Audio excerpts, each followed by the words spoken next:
Hi everyone, good morning दोस्तों। Good morning. Good morning. कैसे हैं आप सभी लोग? Good morning, good morning. बढ़िया है सभी लोग।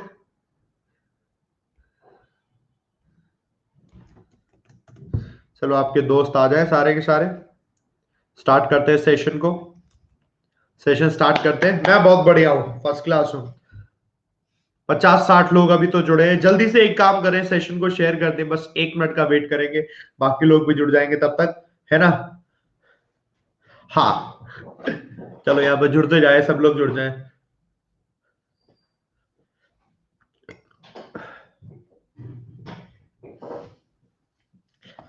ठंड वगैरह कैसी चल रही है आप लोगों के यहाँ पर, ये बताओ।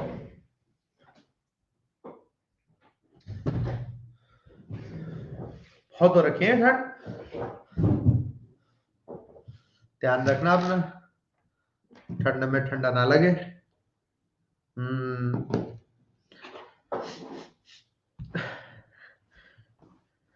बहुत ज्यादा ठंड लग रही है। आग वाग जलाते रहना है। यूपी में बहुत ठंड है। अच्छा, कहाँ कहाँ से आप लोग, मेरे को ये बताओ। यहाँ तो बहुत ठंड है, यहाँ पर भी, दिल्ली में भी काफी ठंड है। शिमला बना हुआ है, चंडीगढ़ से हैं, ग्वालियर से हैं, उड़ीसा से, राजस्थान, उज्जैन से हैं, कोलकाता महाराष्ट्र है, अहमदाबाद है, पटना है। मतलब पूरे देश से लोग जुड़े हुए हैं। हाँ। अच्छा, अहमदाबाद में तो नहीं होगा ऐसा, तो अहमदाबाद में कैसा है बताओ, अहमदाबाद वाले लोग बताओ। गुजरात वाले लोग, गुजरात में कैसा है ठंड का मौसम? और ये आसाम वाले भी बताओ, आसाम वाला कैसा? आसाम वाला का तो मौसम बढ़िया हो रखा होगा, एकदम शानदार है। गुजरात में नहीं ज्यादा। राजस्थान में खूब ठंड होगी। छत्तीसगढ़ में कम है। शिलीगुड़ी में ठंड होगी, डेफिनेटली होगी। हाँ, महाराष्ट्र में, हाँ महाराष्ट्र में कैसे चल रही है? महाराष्ट्र में भी नहीं होगी इतनी, नॉर्मल होगी ना।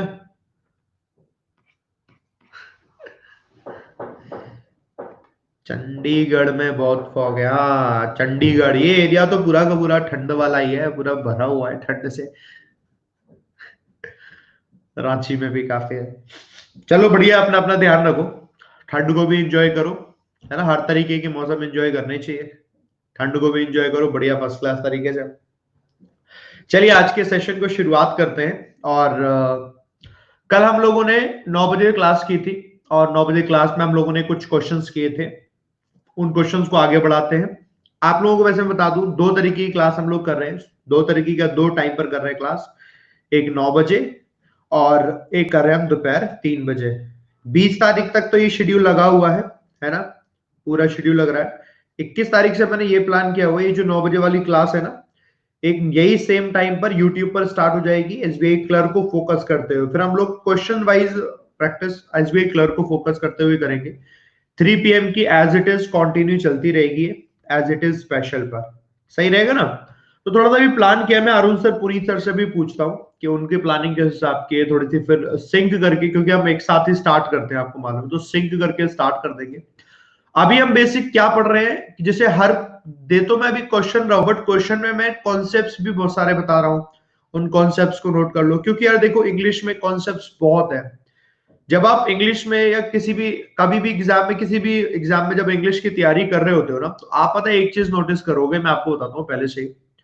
अगर मैं आपको करा रहा हूं कि चलो बेसिक से पढ़ो, तो मैं बेसिक से पढ़ा रहा हूं ना, उसके बावजूद भी आप कहोगे कि नहीं सर मेरे को ये भी नहीं आता है, मुझे और लेवल का, नीचे लेवल का पढ़ाओ। तो भी बहुत से स्टूडेंट ऐसे होंगे। इसके पीछे एक बहुत बड़ा रीजन है, वो है एजुकेशन का आपका background.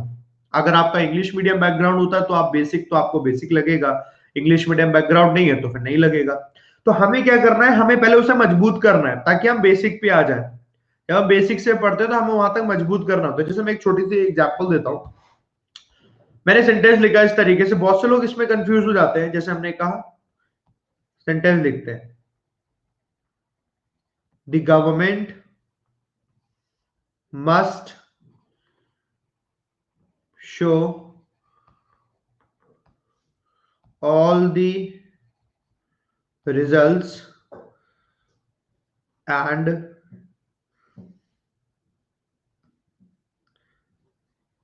closed the issue as soon as possible। अब जैसे हमने एक सेंटेंस देखा, सेंटेंस तो यार बहुत सिंपल है, मतलब ऐसा देखकर पता चल रहा होगा कुछ लोगों को कि सर इसमें एक गलती है। जरा जिसको जो गलती लगती है जरा गलती बताओ कि गलती क्या है। गलती दिख रही होगी कई लोगों को। मैं अब आपको एक आइडिया देता हूं और मैं आपको बताता हूं कि आपको जिस लेवल पे हो आप उस लेवल पर क्या और पढ़ना चाहिए ना। क्लोज होगा, कई सारे लोगों ने लिखा क्लोज्ड गलत है, क्लोज होगा, है ना। क्लोज्ड गलत है सर, इसकी जगह क्या होना चाहिए, क्लोज होना चाहिए। क्यों होना चाहिए क्लोज, क्योंकि यहाँ मस्ट लिखा हुआ है और मस्ट के बाद वर्ब की फर्स्ट फॉर्म आती है, तो ये शो लिखा हुआ है, एंड के बाद ये भी शो की वर्ब की फर्स्ट फॉर्म होनी चाहिए। मैंने ये बताया। अब मैं आपको बता रहा हूं, आप ही में से बहुत से लोग होंगे, बताना कितने लोग हैं, सिर्फ यस करना, जिनको ये चीज अभी क्लियर तरीके से पता नहीं थी कि अच्छा मस्ट के बाद वर्ब की फर्स्ट फॉर्म आती है, या फिर जितनी भी मॉडल वर्ब होती है उन सबके साथ वर्ब की फर्स्ट फॉर्म आती है। जैसे मैं कह देता हूं मॉडल वर्ब, तो आधे लोगों के दिमाग में आता है यार मॉडल वर्ब कितनी होती है, मॉडल वर्ब पढ़ो। ये छोटी छोटी चीजें होती हैं। अगर आपका बैकग्राउंड इंग्लिश मीडियम नहीं है, कई बार इंग्लिश मीडियम होता भी है, तो भी हमें क्या है कि ये सारी की सारी चीजों में थोड़ा कंफ्यूजन बना रहता है। मैं चाहता हूं ये कंफ्यूजन ना हो, समझ रहे हो। ये होता है बेसिक, मतलब ये सबको पता होना चाहिए, ऐसा कोई भी नहीं होना चाहिए कि सर हमें नहीं पता, ऐसा नहीं होना चाहिए। समझ रहे मेरी बात, ये सबको पता होना चाहिए। दिस इज दी बेसिक, हम लेवल समझते हैं कि this is the basic level. आप इसके लिए क्या कर सकते हैं, इसके लिए आप थोड़ा डेली पढ़ सकते हो। जैसे जैसे अभी मैंने पढ़ाया इस तरीके से आप डेली पढ़ो। डेली आप चाहे यहां पढ़ो, डेली आप चाहे क्या करो कि कोई आपकी जैसे छोटे भाई बहन है ना, उनकी अगर कोई ग्रामर की किताब हो ना, स्कूल वाली कोई भी ग्रामर की किताब हो, तो एक दिन बैठो, है ना, 4-5 घंटे निकालो, 5 घंटे मान के चलो, 5 आवर्स निकालने हैं, 5 घंटे निकाल के दिखाओ और 5 घंटे में ना वो ग्रामर को थोड़ा रिवाइज कर लो। अब बताओ छोटे भाई बहनों की किताबें होंगी तो उसमें ऐसा तो कुछ होता नहीं कि टिपिकल एग्जाम्पल दिए होते हैं, वो ऐसा नहीं होता है। कोई भी किताब ले लो, स्पेशली अगर 10th लेवल की किताब ले ली ना, कोई भी अपने 10th की ग्रामर की किताब ले लो और 10th की ग्रामर की किताब को लेकर एक थोड़ा सा पढ़ लो, तो आपको ना एक रिवीजन हो जाएगा। आई एम नॉट सेइंग कि सब पूरा वही पढ़ना है, बट ये रिवीजन हो जाएगा ना। इस रिवीजन से क्या कि आपका एक बेस होगा वो मजबूत हो जाएगा। अब दिमाग में अगर 10th की कौन सी किताब लें, देखो मेरे को नहीं पता आपके स्टेट में कौन सी किताब चलती है कौन सी नहीं, आप लोग जरा नाम बताओ, ठीक है, तो मेरे को पता होगा तो मैं एक आध दो जरूर बता सकता हूँ कि हाँ ये भी कर सकते हो।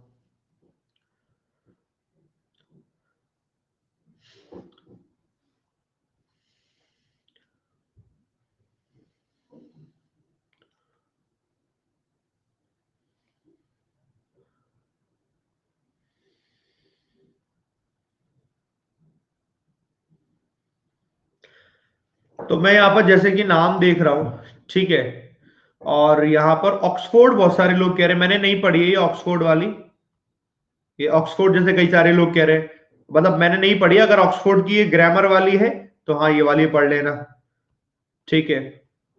एनसीईआरटी बोल रहे हैं, एनसीईआरटी, एनसीईआरटी तो है ही बढ़िया, मतलब एनसीईआरटी मैंने पढ़ी नहीं है, बट हाँ ये आप देख लो 10वीं में कौन सी चलती है, मैं आपको बताता हूँ। 10th में जो चलते हैं ना, अभी अरिहंत 10th में चलते हैं कि नहीं पता नहीं मेरे को, ये तो सब आपकी कंपटीशन, ये लूसेंट वगैरह आप बता रहे हो, आरएन सिन्हा वगैरह, ये तो कंपटीशन वाली बता रहे हो, कंपटीशन वाले नहीं। मैं आपको बताता हूं जो आपकी 10वीं में चलती है, 10वीं, 10वीं पास करी है कि नहीं करी, कैसी बात कर रहे हो आप? मैं 10th की पूछ रहा हूँ यार, कंपटीशन की बताए पड़े हुए, कंपटीशन की तो वैसे भी नहीं समझ में आएगी, वो तो है ही आपके पास, तो कभी भी कर लो। मैं 10th वाली की बात कर रहा हूँ। किसी ने एक्सेलेंट बताई, एनसीईआरटी बताई, ऑक्सफोर्ड बताई, आपके बोर्ड में जो भी चलती है। एक्चुअली मैं आप बताऊं 10th को बेस क्यों मान रहा हूँ, ये जो 10th वाला होता है ना, 10th की कोई भी किसी भी बोर्ड की देख लोगे ना, ये आपका एक बेस है। आप जरा इसे पढ़ो। अगर ये कि आपको 10th वाली भी नहीं समझ में आ रही, ऐसा कोई है उसे 10th वाली समझ ही नहीं आ रही है, तो यार ये तो बहुत खराब वाली बात है। 10वीं तो सबने पास करी है, और अब कुछ नहीं तो ग्रेजुएट तो सभी लोग है ही नहीं, है तो ग्रेजुएशन तो चल ही रही है, तो ऐसा तो नहीं होगा और ऐसा होगा भी नहीं कि 10th नहीं समझ में आ रही है, ऐसा नहीं होगा। अपना उसे पढ़ना धीरे धीरे समझ में आ जाएगी, ठीक है। थोड़ा सा उसे पढ़ लेना और नहीं मिले कोई किताब तो खरीद लेना यार, कितने की आती होगी, 100-200 रुपए की किताब आएगी, खरीद लेना, एक बार थोड़ा सा रिवाइज कर लेना, आप ना बेस थोड़ा थोड़ा वहां मजबूत करो। इसके बाद जब मैं यहाँ पर क्वेश्चन कराता हूँ ना दोस्तों, वो क्वेश्चन आपको हेल्प करते हैं बहुत। अब जैसे अभी मैंने ये वाली क्वेश्चन लिखा फॉर एग्जांपल, ठीक है, तो इन जनरल ऐसी चीजें नहीं लिखी होती, वहां पर थोड़ा बहुत सिंपल तरीके से लिखा होता है, बहुत सिंपल तरीके से। तो सिंपल तरीके से लिखा होता है तो आपको ज्यादा समझ में आ जाएगा, बहुत बेसिक सी चीजें जिसको मैं कहता हूँ कि आपको पता होना चाहिए, ठीक है। बाकी किताब की और ज्यादा कोई जरूरत नहीं होती, इसके अलावा कोई और किताब मत खरीदना कि कंपटीशन की कोई किताब खरीदने लग जाए कुछ, उससे कुछ नहीं होगा, उससे ना एग्जाम निकलेगा ना कुछ, और वो एसएससी के एग्जाम के लिए तो अभी बेनिफिट है, बैंक के एग्जाम के लिए कोई बेनिफिट नहीं है। क्योंकि बैंक का एग्जाम क्या अपडेटेड कंटेंट पर होता है, एंड अपडेटेड कंटेंट ऐसा होता है कि बहुत ज्यादा जहां पर आपने बहुत ज्यादा अपडेटेड चीजें ही पढ़नी होती है, अपडेटेड न्यूज से रिलेटेड आर्टिकल ही पढ़ने होते हैं। तो वहां पर उससे रिलेटेड जब आप आर्टिकल पढ़ते हो तो वहां पर उससे रिलेटेड कुछ वोकैब आती है जो कि आपको किताबों में नहीं मिलती ना, वो आपको न्यूज़पेपर या अपडेटेड कंटेंट में मिलती है। तो उसके लिए तो मैं हूं, तो उसकी टेंशन मत लो आप, ठीक है, वो तो मैं आपको लाता रहूंगा, करवाता रहूंगा।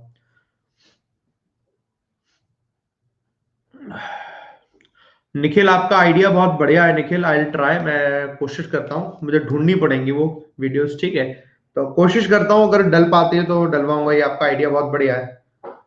मैं एक बार ट्राई करता हूँ कौन कौन सी थी उसके लिए, क्योंकि तब मैंने बहुत सारी वीडियोस कराई थी। चलो कोई नहीं, स्टार्ट करते हैं दोस्तों, कुछ वीडियो हम लोग लगाते हैं यहाँ पर, करते हैं उसे, ठीक है। लॉकडाउन के दौरान मैंने बहुत सारी ऐसी ऐसी बहुत मेहनत कर करके मैंने क्वेश्चन कराए थे, और बच्चों ने खूब पढ़ाई करी, आप में से उस वक्त कुछ लोग थे, कुछ नहीं भी होंगे, जिन लोगों का सिलेक्शन हुआ उसमें से वो लोग बहुत थे। तो मैं आपको फिर से क्वेश्चन कराता हूँ, और मैं तो मेहनत करता रहूंगा, कोशिश करता रहूंगा, आप सीखते जाओ, है ना। एक सेकंड लाओ, मैं कुछ क्वेश्चन और लगाता हूँ।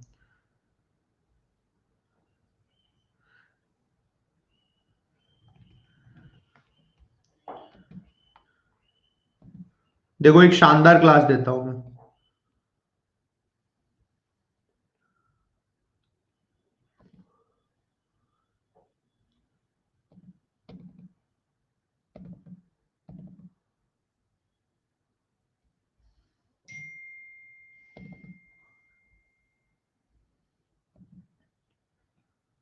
देखो ये एक टेस्ट के फॉर्मेट में, एक तरीके का कि टेस्ट है, आपको अच्छा लगेगा, आपको लगेगा कि जैसे कि आप टेस्ट दे रहे हो, टेस्ट का फॉर्मेट ऐसा ही होता है ना। इसी टेस्ट के फॉर्मेट में हम स्टार्ट करते हैं, अपने पास ये हम लोगों ने किया हुआ है, किस तरीके का फॉर्मेट होता है, जहां पर पूरा हमारे सामने टेस्ट आ रखा होता है।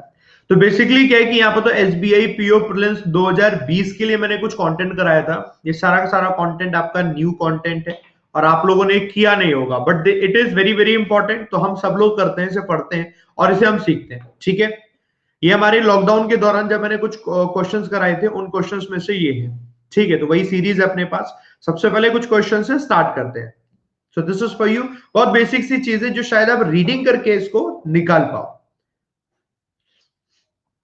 मैं आपको टाइम दे रहा हूं, आपको पहचानना है इसमें एरर क्या है और कहां कहां एरर है, आप एरर पहचानो, सिर्फ डन लिखना है, और पोल दूंगा, पोल में आप आंसर करेंगे, आपको सिर्फ डन लिखना है, ठीक है। यू विल आंसर इन पोल।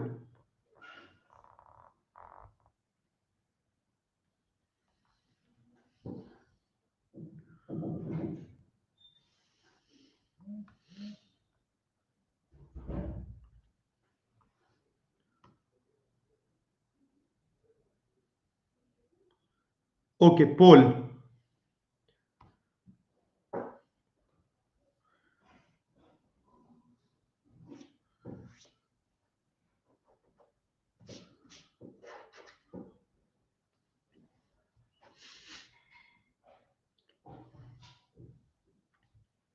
यहां पर देखो इतनी कमाल की चीज आपको सीखने को मिलेगी, आपको मजा आ जाएगा। बट अभी देखो कितने परसेंट लोग करेक्ट है, यहां पर 48% लोग करेक्ट है, ठीक है।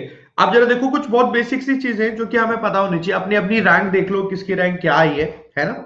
और बाकी लोग देखें, देखिए जरा, the novel corona virus infection is extremely contagious, ये काफी ज्यादा कॉन्टेजियस है एंड स्प्रेड्स फास्टली, और बहुत तेजी से फैलता है through respiratory droplets and contaminated grounds. तो जैसे हमने कहा बहुत तेजी से ये फैलता है। फास्ट आपका एक वर्ड है, ये रूल आप लिख लो, इसको बेस कई बार एरर पूछा जाता है बहुत तरीके से। फास्ट, फास्ट दोस्तों आपका एडजेक्टिव भी होता है और फास्ट ही आपका एडवर्ब होता है। मतलब फास्ट ही आपका एडजेक्टिव होता है, फास्ट ही आपका एडवर्ब होता है। ऐसा नहीं होता कि फास्ट में एलवाई लग जाए और फास्टली हो जाए, ये कोई वर्ड ही नहीं होता, ये वर्ड नहीं होता, ये रॉन्ग होता है, ये वर्ड होता ही नहीं है दोस्तों, ये आपका रॉन्ग होता है।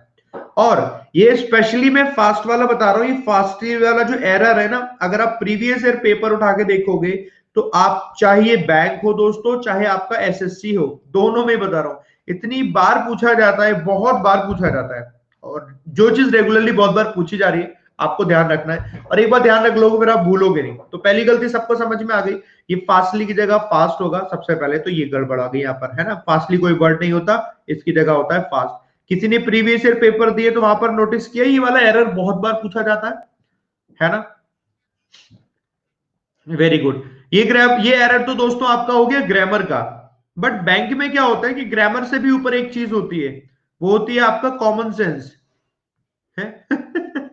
और कॉमन सेंस का मतलब ये होता है कॉन्टेक्चुअल नॉलेज भी देखनी होती है कि एक्चुअली जो बोल रहे हैं वो सही बोल रहे हैं कि नहीं। जैसे कि मैंने कहा कि मैंने बोला कि ये एक पेपर है मेरे पास, ये पेपर, और इस पेपर के साथ में मैंने कहा ये फोन, ये दोनों दोस्त हैं, और ये दोनों दोस्त हैं, ये दोनों कहाँ गए थे, ये दोनों घर गए थे। तो लॉजिक नहीं बैठता, भले ग्रामेटिकली आप सबको सही बनाओ, बट इसका कोई लॉजिक है क्या?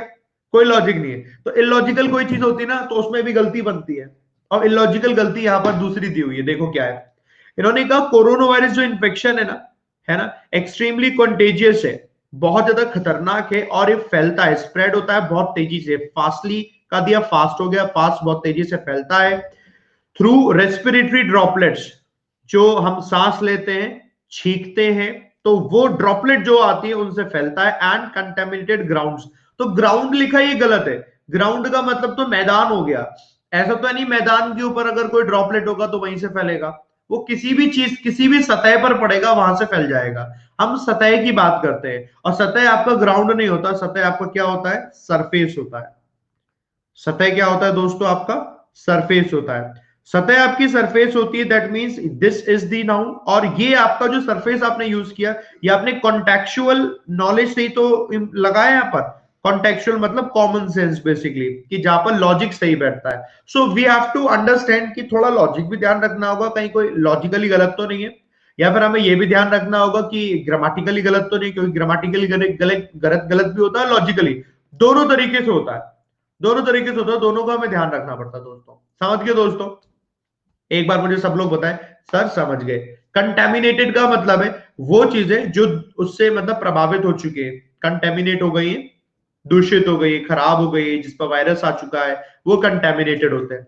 कंटेमिनेटेड वाटर सुना है? कंटेमिनेटेड वाटर, प्रदूषित पानी, ऐसे करके वो कंटेमिनेटेड होता है। समझ गए दोस्तों?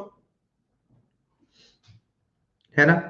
ठीक है, तो हमने ये वाला सीख लिया। आओ जी आगे बढ़ते हैं, और इसके बाद नेक्स्ट क्वेश्चन की तरफ बढ़ते हैं, ठीक है। वेरी गुड, आ जाते हैं यहां पर। और जो भी छोटी छोटी इसमें आपको लगती होगी ना दिक्कत, है वो मुझसे जरूर जरूर बताना। नेक्स्ट क्वेश्चन है, कोशिश करेंगे सब लोग से समझने की, और आंसर करेंगे। सिर्फ डन लिखना है, आंसर पोल में करेंगे, सिर्फ आपको डन लिखना है।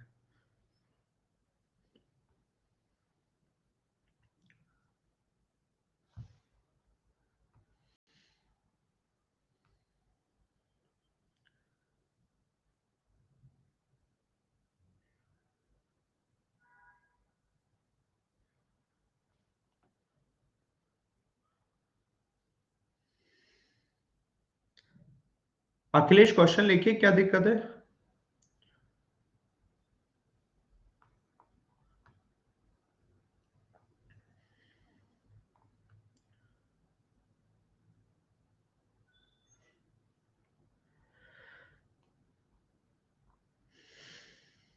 Very good. ऑप्शन नहीं दिख रहा काजल, और किसी को भी जिसको ऑप्शन नहीं दिख रहा, मेरा फोटो को लेकर ड्रैग कर लो, इजीली ड्रैग हो जाएगी, एक साइड कर लो, ठीक है। ओके दोस्तों, पोल लेते हैं, पोल में आंसर।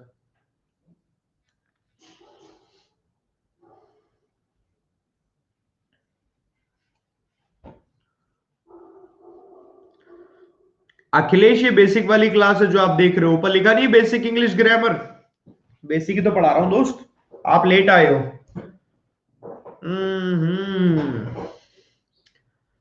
वेरी गुड, अब करेक्ट तो हुआ, बट फिर से तकरीबन आधे लोगों को करेक्ट हुआ है। अच्छा, अब जरा देखो दोस्तों, इन्हीं आधे लोग, सब लोग अपनी अपनी देख लो रैंक क्या है। अब सारी पॉइंट को एक एक करके सुनना, कैसे कैसे करके हम लोगों ने यहां पर से देखना है। देखो, the concept that the social situation forms, concept जो सोशल सिचुएशन बनाती है, कॉन्सेप्ट जो कि एक सोशल सिचुएशन बनाती है, वो क्या बनाती है? Concept that the social situation forms an integral part of disease, वो एक किसी भी डिजीज का इंटीग्रल यानी कि महत्वपूर्ण पार्ट होता है। Most commonly attribution to the German pathologist Rudolf Virchow, जो कि रुडोल्फ विर्शो जर्मन पैथोलॉजिस्ट है, उनसे जुड़ा हुआ है। एट्रीब्यूशन मतलब जुड़ा हुआ है। तो जैसे आप देखते हैं मोस्ट कॉमनली एट्रीब्यूशन, गड़बड़ तो यहीं आ गई। मोस्ट कॉमनली, ये तो एडवर्ब है, हमें एडजेक्टिव चाहिए, एडवर्ब है, हमें एडजेक्टिव चाहिए। और हमें कैसे पता चलेगा ये एडवर्ब एडवर्ब है, एडजेक्टिव चाहिए? रूल दोस्तों हमारा ये कहता है कि हम जिसकी भी बात कर रहे हैं, फॉर एग्जांपल अगर हम नाउन की बात कर रहे हैं और उसकी क्वालिटी कोई बताएगा, किसकी क्वालिटी? नाउन की क्वालिटी बताई जा रही है, तो दोस्तों एडजेक्टिव चाहिए, तो यानी कि ये पेयर बनता है। हमने कहा एडजेक्टिव कहीं लिखा हुआ है, एडजेक्टिव की कोई क्वालिटी बता रहा है या वो कोई वर्ड है, तो वो एडवर्ब होना चाहिए। एडवर्ब अगर कहीं कोई दिया हुआ है और एडवर्ब की क्वालिटी बता रहा है, तो एडवर्ब की क्वालिटी एडवर्ब ही बताता है। ये चीज दिमाग में रख लिया आपने, ठीक है? बड़ा कॉमन से लॉजिक है और इस कॉमन लॉजिक को दिमाग में रखते हैं। तो हमने यहां पर देखा मोस्ट कॉमनली, ज्यादातर जो चीज क्या है, जुड़ी हुई है, हमें नाउन नहीं, जुड़ा हुआ है, उसकी क्वालिटी बता रहे हैं। जैसे हमने कहा पेन टूटा हुआ है, ब्रोकन है, क्वालिटी है। पेन हमने कहा कि ये एक ये मुफलर है, धुला हुआ है ना, वॉश्ड है ना। अपने पास कोई ये चीज है, कवर्ड है, ये बंद है पूरा, फॉर एग्जांपल ये बंद है तो ये कवर्ड है। ऐसे ऐसे करके कोई भी चीज अगर इसके बारे में दिया जाता है, वो क्वालिटी होती है। एंड आप लोग एडिटोरियल में डेली पढ़ते हो ना दोस्तों, कि वर्ब में हम थर्ड फॉर्म लगा देते हैं, पास्ट पार्टिसिपल बन जाता है, एडजेक्टिव की तरह काम करता है, ये वही वही तो है। मोस्ट कॉमनली एट्रीब्यूशन लिखा हुआ है, एट्रीब्यूशन की जगह एट्रीब्यूटेड हो जाएगा। क्या हो जाएगा दोस्तों? एट्रीब्यूटेड हो जाएगा, ऐसे करके, समझ रहे? मोस्ट कॉमनली एट्रीब्यूटेड ऐसे करके हो जाएगा। थर्ड फॉर्म क्यों आई, ये समझ में आई? एक्चुअली ये वर्ब नहीं है, एडजेक्टिव की तरह काम कर रहा है। और ना रेगुलर बेसिस हम द हिंदू एडिटोरियल में पढ़ते हैं, नहीं थर्ड फॉर्म लगा देते हैं। The concept that social situation forms an integral part of disease, most commonly attributed, most commonly attributed to the German pathologist Rudolf Virchow. Rudolf Virchow came into prominent, आगे बढ़ते हैं। came into prominent का मतलब ये कि वो अब सबके नजर में आए। prominent का मतलब क्या होता है कि कोई चीज जो बहुत ज्यादा पॉपुलर है, कोई भी चीज जो बहुत ज्यादा फेमस है, इंपॉर्टेंट है, वो प्रोमिनेंट हो जाती है। अब जो कहते हैं बहुत ज्यादा फेमस है, इंपॉर्टेंट है, प्रोमिनेंट हो जाती है, तो इसको लेकर एक लॉजिक और ध्यान रखना है। मैं जरा इसको इरेज करता हूं यहां से, तो एक लॉजिक और ध्यान रखना है, इसको हटाते हैं हम लोग, ठीक है। दूसरा लॉजिक दोस्तों ये है, इसको नोट कर लेना जो भी मैं बताता हूं। दूसरा लॉजिक दोस्तों ये है कि अगर कभी भी कोई वर्ड जो प्रीपोजिशन है ना, कोई भी वर्ड जो प्रीपोजिशन है, तो उसके बाद अगर कुछ होगा तो वो नाउन होता है। क्या होता है दोस्तों? नाउन। नाउन नहीं होती तो वर्ब में लगा होता है आईएनजी, यानी जेरेंट बनता है, वो भी नाउन की तरह काम करता है। बस यही दो सिचुएशन होती है और कुछ नहीं होता है, जिसको दिमाग में रखना होता है। सर यही दो सिचुएशन होती है और कुछ नहीं होता, याद रहेगा इतना तो सबको। सेम एज आपने यहां देखा क्या लिखा है, केम इनटू प्रोमिनेंट, तो इनटू आपकी प्रीपोजिशन है और प्रोमिनेंट है, ईएनटी वाले वर्ड आपके एडजेक्टिव होते हैं, ये भी डेली हम एडिटोरियल में पढ़ते हैं। तो क्या हो जाएगा? प्रोमिनेंस हो जाएगा। दूसरी गलती ये आ गई। अब तो सबको समझ में आ गया, मतलब मेरे बताने से पहले तक ही अब आपको सब याद आने लग जाता कि अच्छा ठीक है यहाँ प्रोमिनेंस आएगा, अच्छा ठीक है यहाँ पर एट्रीब्यूटेड आएगा, मतलब मेरे आंसर बताने से पहले। ये अच्छी बात है क्योंकि अब आप लॉजिकली सोच पा रहे हो, लॉजिकली करेक्ट कर पा रहे हो, वो हर जगह लॉजिकली करेक्ट कर पाओगे, आपका हर जगह आप लॉजिकली करेक्ट होगा, है ना। तो अपने ये हो गया, प्रोमिनेंस हो गया once again after the second world war, खत्म। तो हमने कहा दो गलती कहां कहां पर आ गई, एक ही पार्ट नंबर सी में आ गई, एक पार्ट नंबर डी में आ गई। क्लियर हो गया सबको? मुझे बोले जी सर, क्लियर हो गया बढ़िया तरीके से,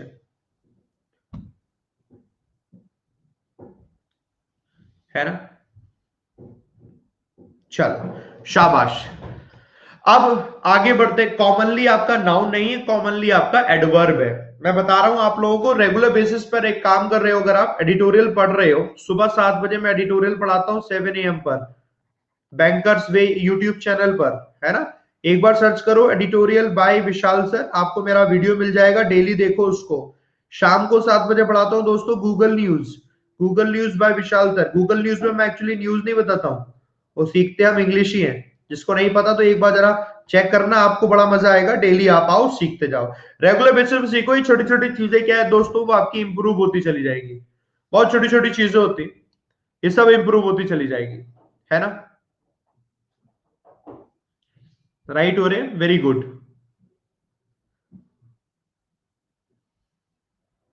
कॉमनली जगह कॉमन गलत है, हम लॉजिक देखेंगे ना, हम कह रहे हैं कोई चीज से जुड़ी हुई है, हमें लॉजिक भी लगाना होता है, सिर्फ वर्ड को देखना नहीं, तो लॉजिक भी लगाना होता है ना। लॉजिक के हिसाब से रॉन्ग हो जाएगी। इसको बताओ।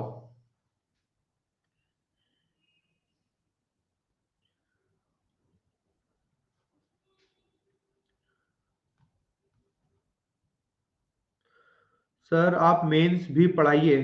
अरे दोस्त, मेंस 2 घंटे पढ़ाता हूं मैं, फ्री क्लास नहीं पढ़ा रहा हूं, ये बात तुम सही कह रहे हो। अब तुम्हें मेंस पढ़ना है, वो भी तुम्हें फ्री पढ़ना है, तो ये तो बड़ी अजीब बात है। ये तो वही वाली बात आ गई, 5 स्टार होटल में रुकना है, पैसे नहीं देने उसके लिए, है? ये तो तुमने बहुत शानदार बात कर दी। बैंक में नौकरी करने जाओगे, फ्री में पढ़ने जाओगे क्या? अच्छा, समझ में नहीं आता। हाँ यार, 11 से 1 चल रही है क्लास, आओ पढ़ो, कौन मना कर रहा है? देख के आओ, मेरी प्रोफाइल में लगी हुई है क्लासेस, 3.5 महीने से पढ़ा रहा हूं उसे मैं। और थोड़ा यूट्यूब पे पढ़ना है तो यूट्यूब पे सर्च मारो मेंस इंग्लिश, तो यूट्यूब पे मिलेगा। पढ़ने वाले के लिए सब कुछ है, पढ़ने वाले, ना पढ़ने वाले के लिए तो भैया कुछ नहीं है, क्या कर सकते हैं? वो तो रोते ही रहता है बच्चा हमेशा, घर बैठे पका पकाया थोड़ी मिलेगा, और क्या।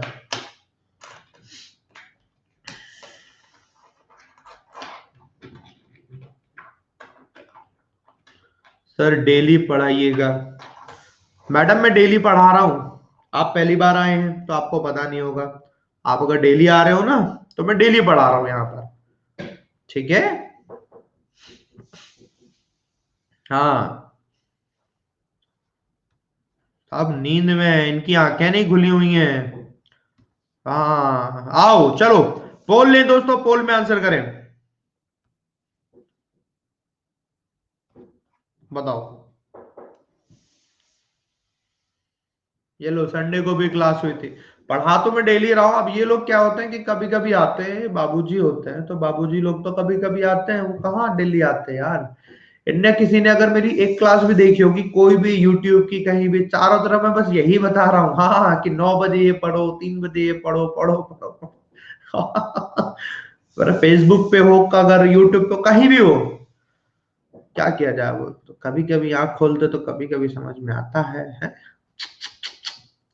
24% लोग करेक्ट हैं। ओके, ऑप्शन नंबर डी पर, वेरी गुड।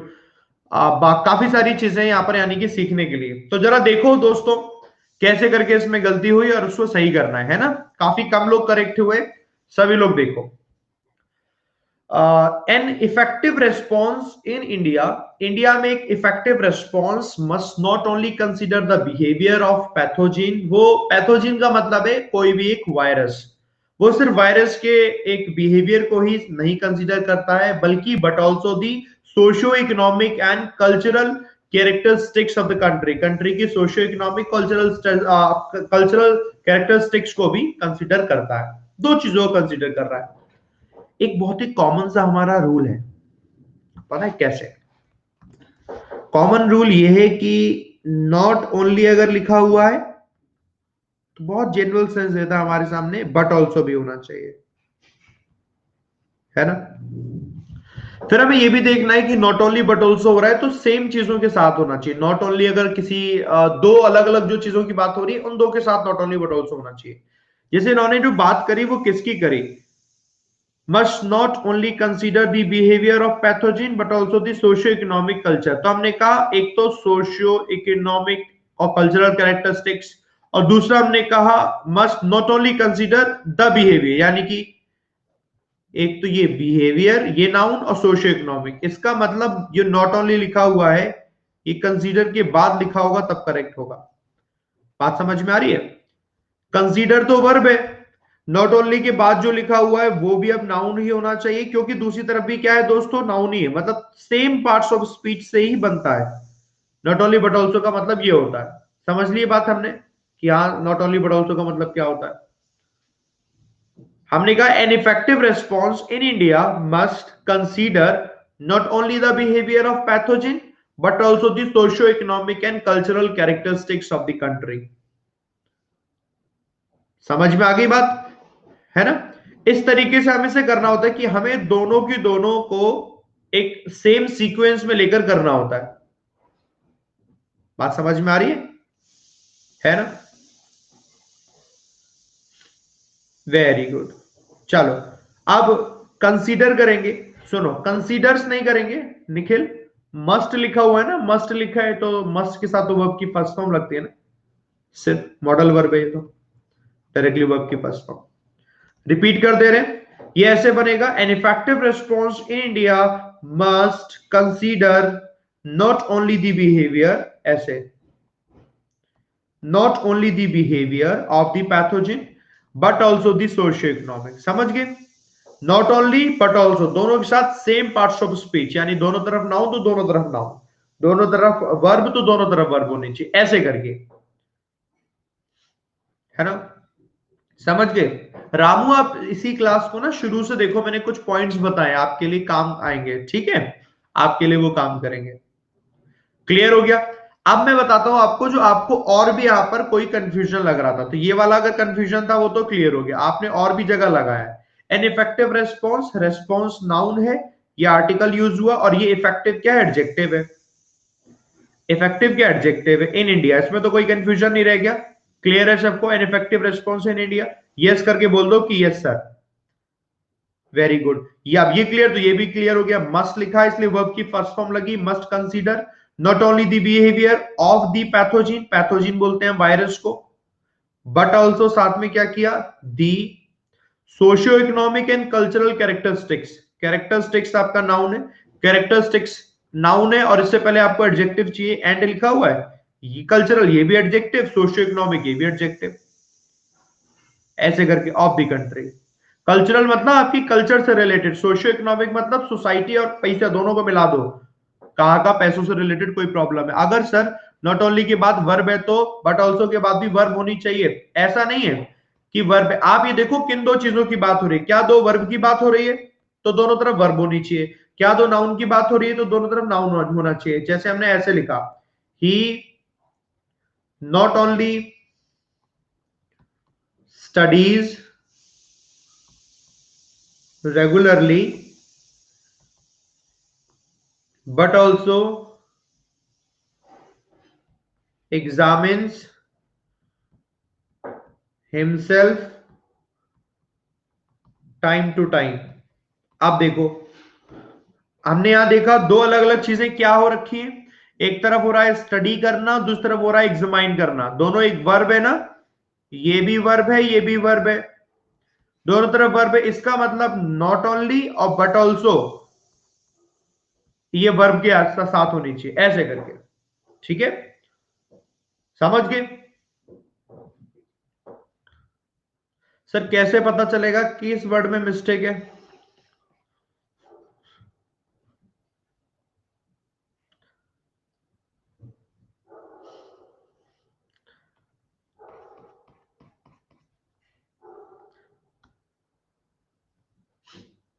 अपने दोस्त को पहचान लेते हो कि ये मेरा दोस्त है, भीड़ में दोस्त को पहचान लेते हो कि ये मेरा दोस्त है? पहचान लेते हो? ठीक है, दोस्त को पहचान लिया, चलो चलो। उसको पहचान लेते हो भीड़ में, जो आपको बहुत पसंद है? हाँ ये तो वही है, पहचान लेते हो, है? बताओ, बड़े खुश हो गए। पहचान लेते हो ना कैसे? वहां तो सर हम अपना दिमाग का इस्तेमाल कर लेते हैं, पढ़ाई कर लो कुछ बन जाओगे, हाँ रह जाओगे वरना। सर हम कैसे पहचाने? तैयारी कर क्यों रहे हो फिर? सैलरी आएगी तो हाल पहचान लोगे, सैलरी पूरी आई है कि 2 रुपए कटे हैं कि 20 रुपए कटे हैं कि 100 रुपए कटे हैं, 2,000 कट गए, तो वहां पे तुरंत लड़ने लग जाओगे। और भूल गए थे पहचाने सर हम, हाँ सर, अरे सर,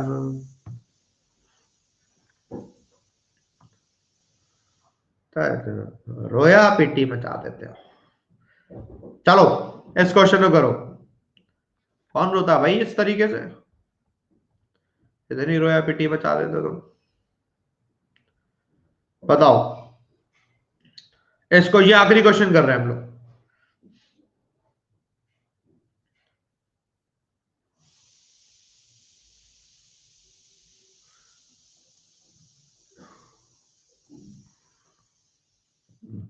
देयर लिखा है, THEIR, ठीक है।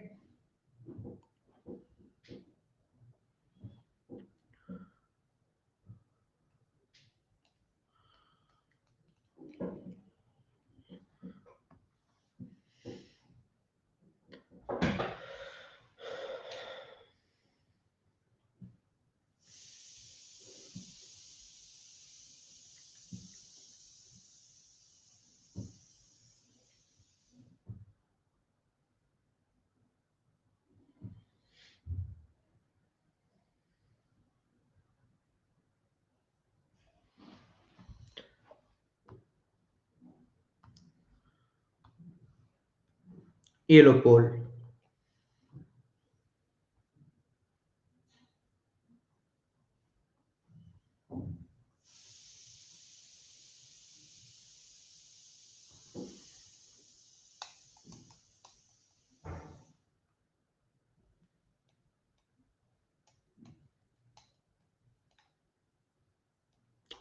तो ये तो काफी कम दोस्तों करेक्ट हुए हम, 19% करेक्ट हुए बस। चलो कोई बात नहीं, 19% लोगों को देखो जरा, हमने देखा ये लोग करेक्ट हैं, अपनी अपनी रैंक देख लो, है ना। चलो अब बढ़ते हैं दोस्तों समझने की तरफ। The primary determinants of disease, determine करना ना डिजीज को, तो प्राइमरी डिटर्मिनेंट्स जो है, what is the subject? Subject is determinants. The primary determinants of disease are, तो सब्जेक्ट प्लूरल है तो verb plural, are mainly economic and social. जो शुरुआत के डिटर्मिनेंट्स थे वो इकोनॉमिक और सोशल थे। एंड देयरफॉर जो इसकी रेमिडीज है, तो रेमिडीज किसकी होंगी? इलाज किसका होगा? रेमिडीज मतलब इसका जो इलाज है, उपचार है, इलाज है और उपचार, उपचार और इलाज किसका होगा? डिजीज का। डिजीज तो सिंगुलर है, डिजीज सिंगुलर है तो देयर क्यों होगा? देयर गलत हो जाएगा ना, देयर की जगह क्या होना चाहिए? इट्स होना चाहिए। It's remedies must also be economic and social, तो इसकी रेमिडीज भी इकोनॉमिक और सोशल होनी चाहिए। लॉजिक समझने की कोशिश कर रहे हो? हमने देखा डिटर्मिनेंट्स दिया हुआ है, वो सब्जेक्ट था तो उसके लिए वर्ब ही आ गई। फिर उसके बाद हमने देखा दूसरा हमारे सामने कहां दिया है सब्जेक्ट, दूसरा सब्जेक्ट था डिजीज की रेमेडीज। रेमेडीज किसकी थी? यानी कि उपचार किसका होगा? किसी डिजीज का ही उपचार होगा, किसी बीमारी का उपचार होगा। बीमारी का उपचार होगा तो उसके लिए वो तो सिंगुलर दिया है डिजीज, तो उसकी जगह इट्स आ जाएगा। बात समझ में आई है बात कि क्यों हमने इट्स लगाया यहां पर, क्यों हमारा इट्स करेक्ट है? ठीक है, मेनली करेक्ट है, बिल्कुल करेक्ट है। प्राइमरी डिटर्मिनेंट्स जो डिजीज के हैं वो मेनली क्या है? मेनली मतलब फोकस करते हुए मेनली इकोनॉमिक और सोशल है। दूसरा हमने कहा इसलिए उसकी जो रेमिडीज है वो भी इकोनॉमिक और सोशल होनी चाहिए, ऐसे करके। समझ गए? एंड और देयरफॉर एक साथ कैसे आया? अच्छा अच्छा, इन दोनों के तो झगड़ा चल रहा है, एंड और देयरफॉर का एक साथ आते नहीं है, है? इनके तो झगड़े चल रहे हैं। क्यों, किसने कहा झगड़े चल रहे हैं? एंड और देयरफॉर एक साथ नहीं आते। कहां कहां से सीख कर आते हो? दिक्कत तो ये है। करेक्ट है भैया, बिल्कुल करेक्ट है। हाँ चलो डिटर्मिनेंट्स का मतलब इसके प्रभाव ना, कि दुष्परिणाम जो होते हैं, दुष्प्रभाव, वो डिटर्मिनेंट्स होते हैं कि इसके नुकसान क्या है। इसके इकोनॉमिक और सोशल नुकसान है। इकोनॉमिक मतलब पैसे को लेकर नुकसान है, सोशल मतलब हमारी सोसाइटी को लेकर नुकसान है। इकोनॉमिकल नहीं करेंगे सर, नहीं करेंगे दोस्तों, क्योंकि इकोनॉमिकल का मतलब अलग होता है। इकोनॉमिकल का मतलब होता है कोई चीज जो सस्ती है, कोई चीज चीप। वो तो खरीदने बेचने के सेंस में यूज होता है इकोनॉमिकल, है ना, खरीदने बेचने के सेंस में यूज होता है इकोनॉमिकल, ऐसे करके, है ना। सर एक रिक्वेस्ट है, आपने लास्ट ईयर बताया था कि एडिटोरियल की वोकैब टॉपिक वाइज नोट करा करो, उससे उस चीज में बहुत ज्यादा हेल्प मिलती थी वोकैब याद करने में। प्लीज सर एडिटोरियल में बता दिया कीजिए कि कौन सी वोकैब कौन से टॉपिक की एडिटोरियल का सेशन में। एक बात बताओ, सब कुछ मैं ही बता दूंगा अमन, तो आप लोग कुछ करोगे कि नहीं करोगे, पहले बताओ। बताओ। सब मैं ही बताऊंगा। ये जब आपको मैं कहता हूं लिखने के लिए, इसका मतलब तो ये हो गया कि रीडिंग करते नहीं आप। बेटा रीडिंग आपको खुद करनी होगी, डेली रीडिंग आपको खुद करनी होगी। जब रीडिंग करोगे तभी तो समझ में आएगा कि ये वो कैब यहां से लेकर यहां तक हुई, आगे की ये हो गई। मैं सिर्फ 2 सेशन की वो कैब नहीं लिखता हूँ, तीसरा चौथा मुझे लगता है कि इसमें कुछ कुछ इंपॉर्टेंट है वो लिख ली, कुछ कुछ इंपॉर्टेंट है वो लिख ली, इसकी भी लिख ली, इसकी भी लिख ली, सब लिख लेता हूँ। मैं तो आपको पूरा न्यूज़पेपर ही तो पढ़ाता हूँ, पूरा न्यूज़पेपर, सारे सारे आर्टिकल। कुछ आपको होमवर्क में देता हूँ, वो आपको पढ़ने पड़ेंगे दोस्तों, मैं थोड़ी ना पढ़ाऊंगा। वो आपको पढ़ने पड़ेंगे, आपको नोट करना है, आपको समझना पड़ेगा। समझ आ रही है बात, है ना। चलो सेशन को खत्म करते हैं। आज का सेशन थोड़ा सा लंबा हो गया, 40 मिनट हो गए। अब हम ज्यादा लंबे लंबे सेशन ही, शॉर्ट शॉर्ट सेशन ही रखेंगे, एक ही सेशन। अब हम दोपहर 3 बजे मिलेंगे, ठीक है। आप में से सभी लोग दोस्तों जो कि एकदम बिल्कुल बेसिक से अभी पढ़ ही रहे हो कॉन्सेप्ट, हम लोग यहाँ तो पढ़ ही रहे हैं, ये जो कॉन्सेप्ट है हम क्वेश्चन वाइज प्रैक्टिस कर करके सीख रहे हैं। आपको जिनको बेसिक से पढ़ना है तो उनके लिए एक न्यू बैच स्टार्ट कर रहे हैं दोस्तों हम 26 तारीख से। 26 जनवरी से है, 26 जनवरी 2021। Arun sir, Vishal sir, Puneet sir, team ABP के साथ में। तो आप में से जो भी लोग पढ़ना चाह रहे हैं बिल्कुल पढ़ लेना। टाइमिंग मैं बता दे रहा हूँ, क्वेश्चन टाइमिंग 12 बजे इंग्लिश है दोस्तों, आप देख लेना, आपको शो हो रहा होगा मेरी प्रोफाइल में। 1 बजे अरुण सर की प्रोफाइल में मैथ्स है, और 2 बजे पुनीत सर की प्रोफाइल में रीजनिंग है, ठीक है। तो ये है आपका टाइमिंग, सिर्फ इसमें तो इसी में ही पढ़ना है। ये है न्यू जितने भी स्टूडेंट आएंगे उनके लिए है, एंड वो आप पढ़ते जाओ। ये भी कंप्लीट बैच है बेसिक से। इस बैच का जो नेम रखा है हमने, वो अगला एग्जाम को टारगेट करते हुए रखा है। अगला एग्जाम आपका आएगा एसबीआई क्लर्क 2021। तो इसका मतलब ये नहीं सिर्फ क्लर्क को लेकर है, अगला एग्जाम ये टारगेट करते हुए। तो जो भी बच्चे जिन्होंने एनरोल नहीं किया है, एनरोल कर लेना दोस्तों, उसे आप पढ़ते जाना डेली की daily, it's up to you, ठीक है। और जब आप आना तो उसका सब्सक्रिप्शन लेना, 12 महीने का सब्सक्रिप्शन लेना अगर, तो उसकी फी दिख रही होगी 6,000 रुपए। एक काम करना इसी के लिए, ये कोड है AVP10, इस रेफरल कोड का इस्तेमाल करना, आपको 10% ऑफ मिल जाएगा। ये आपको पहला बेनिफिट मिल जाएगा। दूसरा बेनिफिट हम आपको ऐड कर देंगे क्लासेस में, दूसरा बेनिफिट ये मिल जाएगा, ठीक है। बाकी कोई दिक्कत समस्या है तो आप मेरे को जरूर बताना, ठीक है। चलो बाकी हम यहाँ पढ़ ही रहे हैं, इसे कंटिन्यू करते जाएंगे। चलो खत्म करते हैं दोस्तों, bye bye, take care, love you all, जय हिंद, जय भारत, थैंक यू। 11 से 1 बजे वाली क्लास फिर कैसे होगी, मेंस खत्म हो जाएगा यार 31 को, मेंस बचे ही कहाँ है। ठीक है, चलो बाय बाय।